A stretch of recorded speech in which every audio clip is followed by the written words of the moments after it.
నమస్కారం, welcome to I dream. నేను మీ విజిత. ప్రస్తుతం మనతో పాటు ఉన్నారు ప్రముఖ జ్యోతిష వాస్తు పండితులు బ్రహ్మశ్రీ అన్నవరపు తిరుపతి మూర్తి అవధాని గురుగారు. ఇప్పుడు గురుగారితో మాట్లాడి మరిన్ని విషయాలు తెలుసుకుందాం. నమస్కారం గురుగారు. ఓం శ్రీ మహాగణాధిపతయే నమః. గురుగారు, మనం ఇంతకుముందు ఒక వీడియో చేసినప్పుడు అంటే సమస్యలు ఎక్కువగా ఉండి వాళ్ళకి ఇంకా ఏ ఆధారం లేదు అనుకునే టైంలో ఏం చేయాలి అంటే మీరు చెప్పారు చండీ గణపతి ఆరాధన ఒకటి, భస్మాభిషేక అర్చన ఒకటి అని చెప్పి. మరి భస్మార్చన గురించి అయితే మొత్తం ఎక్స్ప్లెయిన్ చేశారు ఆ వీడియోలో. మిగతా చండీ గణపతికి సంబంధించిన ఆరాధన గురించి చెప్పలేదు. దాని గురించి తెలియజేయండి గురుగారు. ఇందాక మనం చెప్పుకున్న దాంట్లో 28 రోజుల పాటు భస్మార్చన చేయమని చెప్పాం. అవును. 28 రోజులకి ముందు మనం ఎలా ఉన్నాము, మొదలుపెట్టి రోజు భస్మం ధరిస్తుంటే 28వ రోజుకి ఎలా ఉన్నాము మనకే అర్థమవుతుంది. ఆ తర్వాత ఇంకొన్ని రోజులు అది ఆపకుండా చేసుకున్నప్పుడు భగవంతుడు మనకంటూ ఒక దారిని ఏర్పాటు చేస్తాడు. ఆ దారిని ఏర్పాటు చేసిన తర్వాత చండీ ఆరాధన చేసుకోవాలమ్మా. ఈ చండీ ఆరాధన అనేటువంటిది బహు ముఖ్యమైనటువంటిది, ప్రాధాన్యత.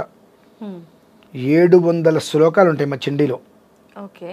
పూర్వాంగం ఉత్తరాంగంతో కలిపి 900 శ్లోకాలు. ఆ చండీ ఆరాధన చేస్తే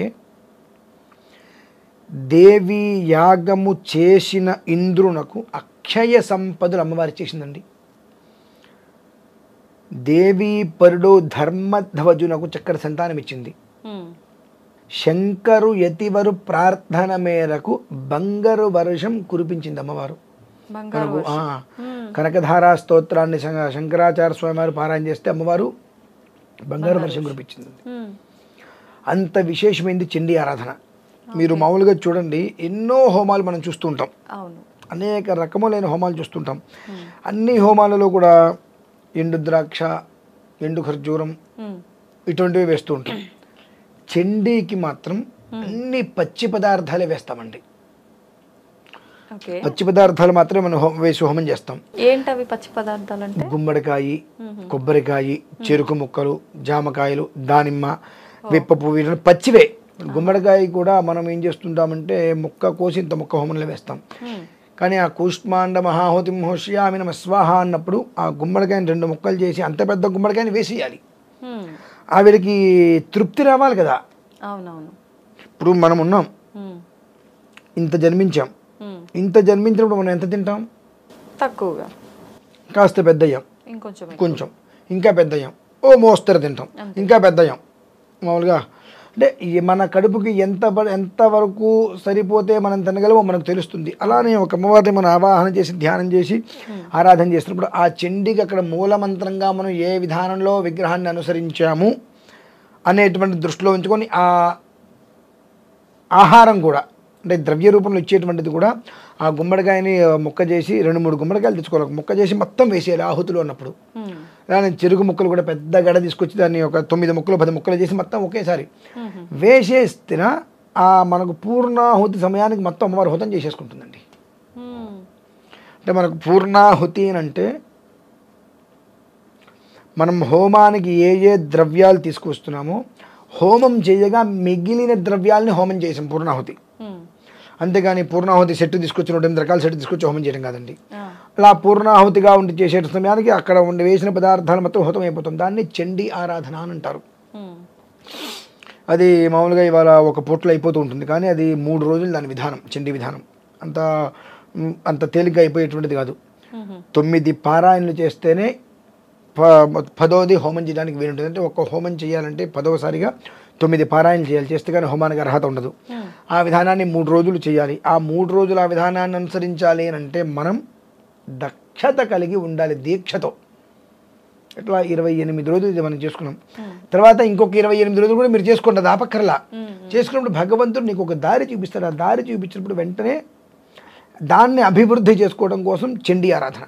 ఈ చండీ ఆరాధన చేయడానికి సంకల్పం తీసుకొని ఆ 3 రోజుల పాటు శాకాహారాలు తీసుకుంటూ సాధ్యమైనంత వరకు ఎవరితోటి మాట్లాడకుండా మౌనాన్ని పాటిస్తూ, తప్పదనుకుంటే మాట్లాడటం వేరు, ఊరికే ఎట్లారా ఏంటి విశేషాలు అదేంటిది ఏంటని మాట్లాడకుండా అతను చేసే వృత్తి వ్యాపారము ఉద్యోగం ఏదో ఉంటుంది దాని గురించి మాట్లాడాల్సి వస్తే తప్పితే మిగిలిన విషయాలు మాట్లాడకుండా మౌనంగా ఉంటూ ఈశ్వర ధ్యానం ఎంతసేపటికి మనసులో ఈశ్వర ధ్యానం చేసుకుంటూ ఆ 3 రోజుల్ని కూడా ఏ రకంగా అయితే కనుక కల్పసూత్ర విహితానుసారంగా చెప్పబడి ఉన్నది, సర్వతో భద్రమండలం వేసి, క్షేత్రపాలక యోగిని, వాస్తు నవగ్రహ మండపం 4 మండపాలు వేసి 3 పూట్ల మండపార్చన చేస్తూ అటు కూర్చొని చండీ పారాయణలు చక్కగా సావర్ణి సూర్య తన యోయో మను కథ్యతేష్టమహ అనుకుంటా చండీ పారాయణ మొదలుపెట్టి 700 శ్లోకాలు, అవంగానే మళ్ళీ పారాయణ మొదలుపెట్టి మళ్ళీ 700 శ్లోకాలు. మొదటి 2 రోజులలో 9 పారాయణలు పూర్తి చేసి 3వ రోజు ఉదయం హోమానికి కూర్చోవాలమ్మా. చాలా కష్టంతో కూడుకున్నది. మరి కష్టపడకుండా మనకు ఫలితాలు రావాలంటే ఎక్కడి నుంచి వస్తాయండి? నిజమే, కష్టపడకుండా ఫలితం రావాలంటే రాదు, ఎక్కడి నుంచి కూడా రాదు. ఎంత ప్రయత్నం చేసినా ఫలితం రాదు. ఆ ఫలితం మనకు రావాలంటే ఆ కష్టం అంతకంతా మనం పడి తీరవలసిందే. ఇందులో కూడా శాస్త్రానుసారం మనం చెప్పబడింది ఏమిటి అంటే, ఇవాళ మనం సంకల్పం చేసిన రోజునాడు దీక్ష కట్టుకుంటే పూర్ణాహుతి అయ్యేంతవరకు స్నానం కూడా చేయకూడదండి. అది దీక్ష అంటే. అంటూ ముట్టు మైళ్ళు మధ్యలో వచ్చినా మనకు తగలవు. కంకణం కట్టుకొని దీక్షగా అక్కడ కూర్చోటము అంటే అది నేను కల్పసూత్రంలో చెప్పబడేట్టుగా మనం నిర్వర్తించాలి అని అంటే మాకు కొన్ని ఉంటాయి. 11 రోజులు 20 రోజులు కొన్ని ఆ హోమాలు చేసినప్పుడు ఆ 11 రోజులు స్నానాలు చేయకూడదు. మాకు ఉపనయనాలు చేస్తారు 4 రోజులు, 4వ రోజు ఉదయం వరకు స్నానం ఉండదు. అది దీక్షా నియమాలవి. అలా ఇవాళ ఒక వస్త్రం ఇచ్చి, దీక్షా వస్త్రం ఇచ్చి ఈ 3 రోజులు మీరు స్నానం చేయకుండా ఉండండి అంటే ఈయనంటే స్నానం చేద్దని చెప్తారు అని అనుకుంటారు. నీ కర్మను అనుభవించు. అంటే పూజలు ఇలాంటివి ఏమన్నా అనగానే మనం అందరం పరిశుభ్రంగా ఉండాలి. పరిశుభ్రత అంటే ఏంటండి? మనస్సు పరిశుభ్రత, మనస్సు పరిశుభ్రత. ఇప్పుడు చాలా మంది గుండె ఎందుకు చేయించుకుంటారు? మా ఇళ్లలో ఎక్కువ మంది గుండె చేయించుకుంటారు. ఎందుకు తెలుసా అండి? కేశాను మనం చేసే పాపాలని కూడా కేశాలను ఆశ్రయించుకొని ఉంటాయి. అందుకే నా జుట్టును ఎంత అందంగా చేసుకుంటూ ఉంటామో అన్ని పాపాలు మనకు చుట్టుకుంటూ ఉంటాయి. దాని మీద ఉన్న వ్యామోహం ఇంకా దేని మీద ఉండదు. అందుకని ఆ జుట్టును మనం చాలా అందంగా తీర్చిదిద్దుతూ ఉంటాం. అన్ని పాపాలు అది మోస్తూ ఉంటుంది. గుండె ఎందుకు చేయించుకుంటూ ఉంటారంటే కొన్ని ఇళ్ళకి మనం చనిపోయినప్పుడు 12వ రోజు ఆశీర్వాదానికి గట్టి వెలుస్తూ ఉంటాం. పురుళ్ళు అంట్లు ముట్లు వస్తూ ఉంటాయి. ప్రతి నెల మా ఇళ్ళల్లో ఇబ్బందులు వస్తూ ఉంటాయి. ఆ ఇబ్బందులు వచ్చినప్పుడు మనం అక్కడికి వెళ్తే ఆ ఒక్కదంతా కూడా కేశాలను ఆశ్రయించి ఉంటాయి కాబట్టి ఆ దోషాలు ఇద్దరిని గుండె చేస్తూ ఉంటారు. లేదా నిత్యం తలస్నానం చేస్తారు. నిత్యం తలస్నానం చేయడం వల్ల జుట్టు తొందరగా ఊడిపోతూనే ఉంటుంది. నిత్యం తలస్నానం చేయడం వల్ల అంటే ఆ పాపాలు మనకు అంటకుండా ఉండాలంటే 1-2 నెలలకు ఒకసారి గుండె చేయించుకోవాలి, లేదంటే నిత్యం తలస్నానం చేయాలి. ఇవి అంతంటే మనస్సు శుచిగా ఉండాలి, శరీరం కాదండి. శరీరానికి మనస్సుకు సంబంధం లేదు. మనస్సు శుచిగా ఉంటే భగవంతుడు వస్తాడు మన దగ్గరికి. శరీరం నేను చక్కగా అందంగా తయారయ్యాను, లోపల మాలిన్యం ఎక్కడికి వెళ్తుంది? కాబట్టి దానికి దీక్షాక్రమం అనేటువంటిది ఉంటుంది. ఆ విధానాన్ని అనుసరించి ఆ 3 రోజులు పూర్ణాహుతి చేసుకోవాలి. అలా చేసుకోగలిగినప్పుడు ఆ అమ్మవారి యొక్క అనుగ్రహం కూడా ఖచ్చితంగా 3 రోజుల పాటు ఈ ఏదైతే కనుక చెప్పబడి ఉన్నదో కల్పసూత్రంలో ఇలా చేయండి అంటే 3 రోజులు అంటే ఇవాళ సాయంత్రం, రేపటి నుంచి అంటే ఇవాళ సాయంత్రం గణపతి పూజ, ఇవాళ సాయంత్రం గణపతి పూజ చేసినప్పుడు దీక్షాధారణ ఇచ్చినప్పుడు ఆ దీక్షా వస్త్రాలు కట్టుకొని వాళ్ళు పూర్ణాహుతి అయిన తర్వాత అవభృత స్నానం చేస్తారు. అప్పటి వరకు కూడా స్నానం చేయకుండా ఆ దీక్షా నియమాన్ని పాటిస్తే అమ్మవారి దర్శనం కలుగుతుందండి. వారు ఏ కష్టంతో అంటే ఈశ్వరారాధన చేసుకుంటూ తెచ్చుకున్నటువంటి ఏదైతే కనుక ఫలితం ఉందో అది 1000 రెట్లు వృద్ధి చెందుతుంది. 1000 రెట్లు వృద్ధి చెందుతుంది. మనకు న్యాయంగా రావాల్సిన ప్రతిదీ కోర్టులో దావా వేశారు, అది మనదే, ఎవడో అడ్డం పడ్డాడు అవట్లా.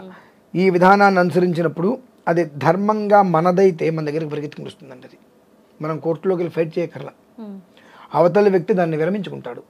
ఎందుకంటే ఆ కల్పసూత్రం ఏ రకంగా చెప్పబడి ఉన్నదో, మీరేదో 1,00,000 రూపాయలు ఖర్చు పెట్టారని చెప్పి మిమ్మల్ని కూర్చోబెట్టిన హోమం దగ్గర కూర్చోబెట్టకూడదు, అర్హత లేదు. మీకు నాకు ఎంతో స్నేహం ఉంది కదా అని చెప్పి మీ సీట్లో నేను కూర్చుంటుంటే కుదురుతుందా? కుదరదు కదా. పోనీ స్నేహం మీద మీ సీట్లు మమ్మల్ని కూర్చోబెడతారు, మీ సొంతంగా నేను పెడతా అంటే కుదురుతుందా? ఫోర్జరీ అవుతుంది, తీసుకెళ్ళి లోపలేస్తారు.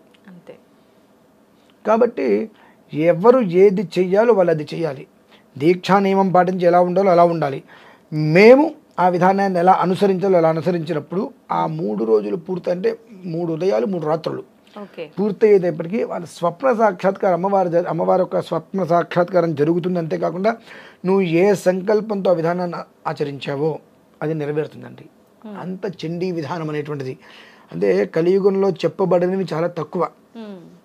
ఒకటి తేలిక, మరొకటి తేలిక, మరొకటి కష్టం. ఇలా అంటే తేలికగా మనం సంపాదించవచ్చు కానీ అది పోతుంది. తేలికగా వచ్చేటువంటి దానికి నువ్వు భద్రత కల్పించగలగాలి. భద్రత కల్పిస్తే అది వృద్ధి అవుతుంది. వృద్ధి అయిన తర్వాత ఎక్కడికి పోతుంది అది. ఆ భద్రత తేలికగా నీకు ఈశ్వరారాధన చేయడం వల్ల, భస్మాభిషేకం చేయడం వల్ల ఆయన నీకు ఒక అవకాశాన్ని ఇచ్చి నీకు ఒక దారి చూపించాడు కష్టపడకుండా. ఆ కష్టంలో నీకు చూపించిన దారిలో నీకు వచ్చేటువంటిది ఏదైతే వనరులు ఉన్నాయో దాన్ని నువ్వు స్థిరంగా కాపాడుకోగలగాలంటే ఆ చెట్టు వేరు గట్టిగా ఉంటే కనుక 100 మంది ఎక్కిన ఆ చెట్టు ఊగిపోదు. ఆ వేరు బలంగా భూమిలో గట్టిగా ఉండిపోవాలంటే దానికి చండీ విధానం. అది 1000 రెట్లు నీకు వృద్ధి చూపిస్తుంది. ఆ వృద్ధి చూపించిన దాన్ని భద్రత కల్పించాలి. ఈ 3 విధానాలు ఇలా చెప్పబడి ఉన్నాయండి. అలా ఆచరించిన రోజు నాడు భూమి మీద ఏ మనిషికి కూడా కష్టం అనేటువంటిది అయితే ఉండదండి. కానీ మనం ఆచరించాలి అంటే 1000 రకాల ఆలోచనలు వస్తూ ఉంటాయి మనకు. అంటే ఇది సగం జీవితం ఇది నిజమేనా అని వెళ్ళిపోతుంది. సగం మంది చేస్తే నిజంగా అంత ఫలితం ఉందా చూద్దాం అనే కాలక్షేపంతో సగం మంది.